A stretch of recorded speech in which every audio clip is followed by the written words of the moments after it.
The Titanic was sailing on the ocean so wide, when suddenly an iceberg appeared at her side. No time to avoid it, the starboard struck hard. The sea rushed in like beasts, tearing hulls apart. The old captain knew that all hope was gone. He locked himself in the bridge to go down with his swan. The musicians all knew they could never escape, so they played the last song as they sealed their fate. Jack and Rose ran to the stern in their flight.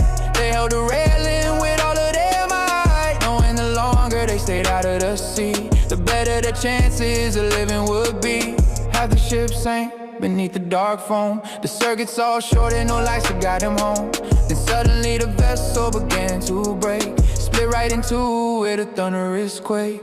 Oh, Rose was frozen with terror and dread, but Jack kept encouraging the words that he said.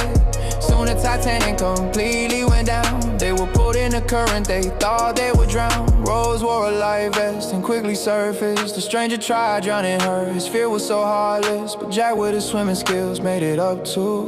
He punched the man hard and pulled Rose on through. They found a debris ball floating nearby, but it could hold only one, though both would try. Without hesitation, Jack gave her the chance. He stayed in the water in that frozen expanse. A crewman was blowing his whistle for hope. Mrs. Brown urged the others to turn back the boats, but the sailor in charge threatened her with hate. Said one more word and she shared the same fate.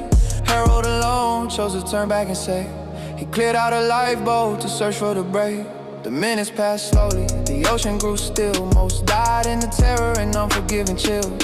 Rose was shaking, her body was numb. Jack had reached his limit, his end had come.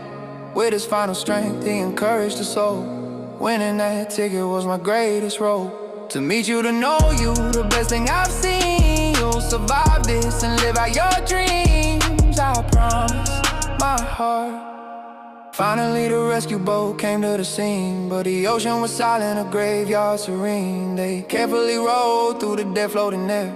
Is anyone living? They called through the air, but only the silence came back as reply. Rose woke to the sound, heard the rescuers cry. She tried to wake Jack, but he'd already gone. His breath had stopped, his life withdrawn. Rose started dying right there in the cold, to stay with her lover and let the sea hold. But then she remembered the promise she made. She had to survive, she couldn't betray. She tried to call out, but her voice was too weak. The boat was too far and too quiet to speak. She let go of Jack's frozen hand at last. I promise I'll live, she said as he passed. Jack sank forever in that ocean so deep. Rose dove in the water, no time left to weep. With her final strength in the Atlantic so cold, she swam to the crewman and blew the life whistle blow.